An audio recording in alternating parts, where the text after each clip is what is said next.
A'udzubillahi minasyaitonirrajim. Bismillahirrahmanirrahim. Allah Subhanahu wa taala menciptakan manusia sebagai makhluk yang suka dan harus berbicara. Maka Allah menciptakan lisan sebagai alatnya. Karena kasih sayangnya Allah selalu memberikan bantuan. Manusia suka bicara, maka Allah menciptakan lisan. Manusia suka mendengar, maka Allah menciptakan telinga. Manusia suka merenung, berpikir, maka Allah menciptakan akal, menciptakan hati. Namun lidah, telinga, akal itu tidak cukup. Manusia butuh alat lain yang bisa membimbing, yang bisa mengarahkan agar bicaranya itu benar. Dia bisa berpikir yang benar, menganalisa yang benar.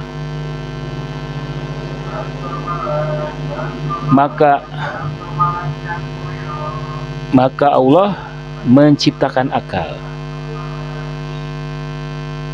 Karena berpikir itulah yang membuat manusia menjadi manusia. Namun terkadang, mungkin sebagian besar,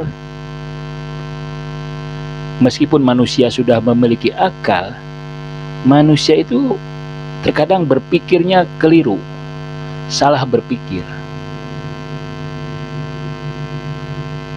Mengira itu sebab, padahal itu bukan sebab. Menyangka itu adalah kesimpulan, padahal itu bukan kesimpulan. Manusia bisa meyakini hal-hal yang salah. Jadi pikiran itu butuh bimbingan, butuh sistem yang bisa mengatur, butuh ilmu. Nah, ilmunya itu adalah ilmu logika. Ilmu logika tidak langsung membuat manusia bisa berpikir benar.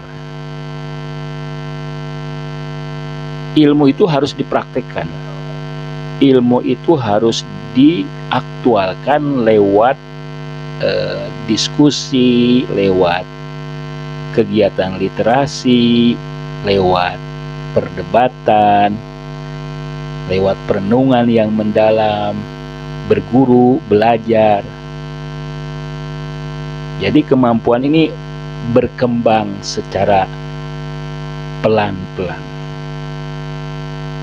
Nah, salah satu tradisi atau institusi yang bisa mengembangkan kemampuan berpikir yang benar itu pendidikan. Fungsi pendidikan itu,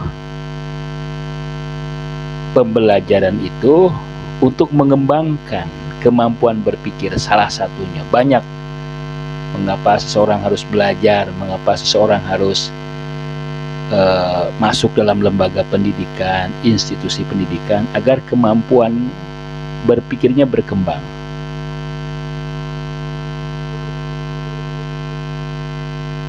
Sehingga ia akan menghasilkan pikiran yang benar.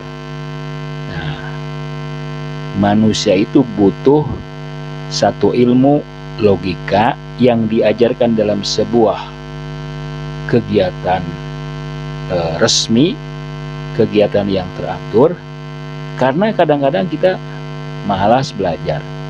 Kadang-kadang kita kalau sendirian belajar, kita tidak konsisten, tidak bisa istiqomah. Butuh satu situasi, butuh tempat, butuh ada teman-teman yang membuat kita bersemangat, butuh guru, butuh pembimbing.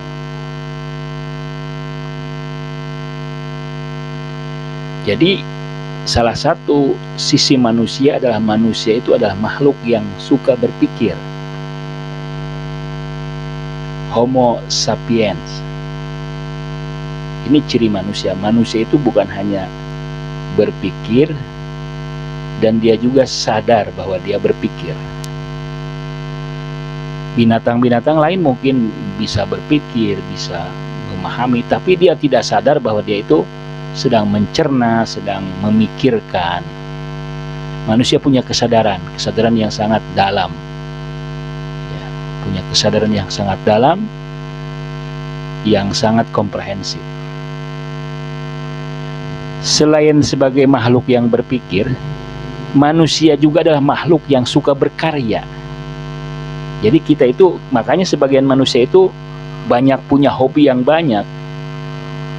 Ada yang hobinya berkebun, ada yang hobinya memasak, ada yang hobinya melukis, ada yang hobinya nonton, ada yang hobinya menulis, ada yang hobinya bertani, ada yang hobinya mengajar. Banyak sekali. Karena memang manusia itu adalah makhluk yang suka berkarya, suka mencipta. Mungkin dia meniru Tuhannya. Tuhan kan menciptakan. Jadi manusia itu ya punya insting atau fitrah untuk mencipta. Ini yang disebut dengan homo faber.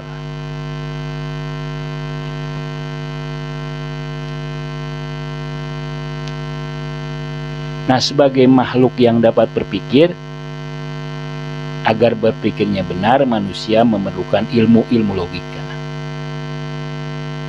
Sarana berpikir itu sendiri banyak. Jadi kita berpikir itu diartikulasikan dalam kata-kata, dalam bahasa. Bahasa yang kita ucapkan itu hasil pikiran kita. Apakah pikiran kita matang atau tidak matang? Apakah pikiran kita memiliki informasi yang lengkap, runut, dan sistematis? Itu terlihat dari bahasa yang kita ucapkan, dari bahasa yang kita tulis. Selain bahasa, juga matematika. Jadi manusia bisa berpikir dengan matematika, dengan angka-angka,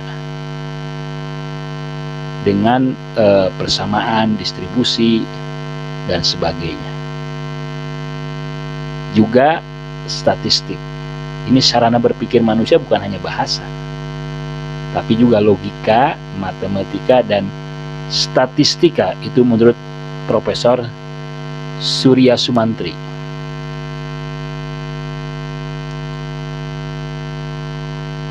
Apa sih berpikir itu? Mungkin ya di antara teman-teman ada yang bertanya, apa sih berpikir itu? Menurut Ibnu Sina, berpikir itu adalah sebuah proses yang berputar, proses yang memutar. Pertama, ada sesuatu yang menarik bagi pikirannya. Ada yang tidak diketahui. Kalau semua diketahui manusia, ya manusia tidak butuh berpikir. Karena banyak hal yang tidak diketahui manusia, manusia itu ingin tahu apa sih itu, mengapa itu, bagaimana itu. Itu adalah fitrah manusia. Manusia bawaannya memang suka bertanya. Kamu bertanya, kan ada joke ya. Kamu bertanya-tanya. Memang manusia suka bertanya-tanya. Manusia itu ingin tahu, selalu penasaran. Karena banyak yang tidak diketahui oleh manusia. Manusia kan makhluk yang lemah. Apalagi orang yang tidak belajar misalnya, atau orang yang memang belum dewasa, belum matang. Terus dia memiliki sifat kepenasaran, curiosity. Dia ingin tahu mengapa alam ini ada, dari mana saya. Ada pertanyaan-pertanyaan yang fundamental. Kemudian manusia nanti itu akan bertanya tentang hal-hal yang prinsipal, hal-hal yang penting. Misalnya, saya ini dari mana?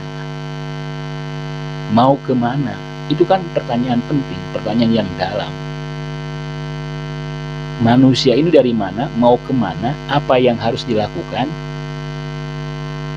Nah, itu pertanyaan-pertanyaan penting. Nah, kemudian agar dia, ini proses berpikir ya. Jadi ada sesuatu yang memancing dirinya, membuat dia penasaran. Mulailah proses berpikir. Itu tahapan yang awal.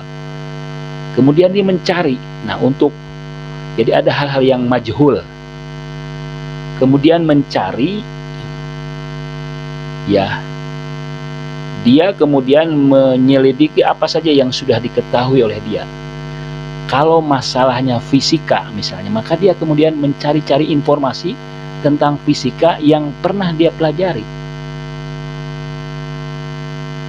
Jadi disesuaikan, kan masalah itu banyak. Ada masalah fisika, ada masalah biologi, ada masalah agama, ada masalah Quran, ada masalah tafsir, ada masalah psikologi, dan banyak lagi. Masalah itu kemudian dikembalikan kepada hal-hal yang sudah dia ketahui.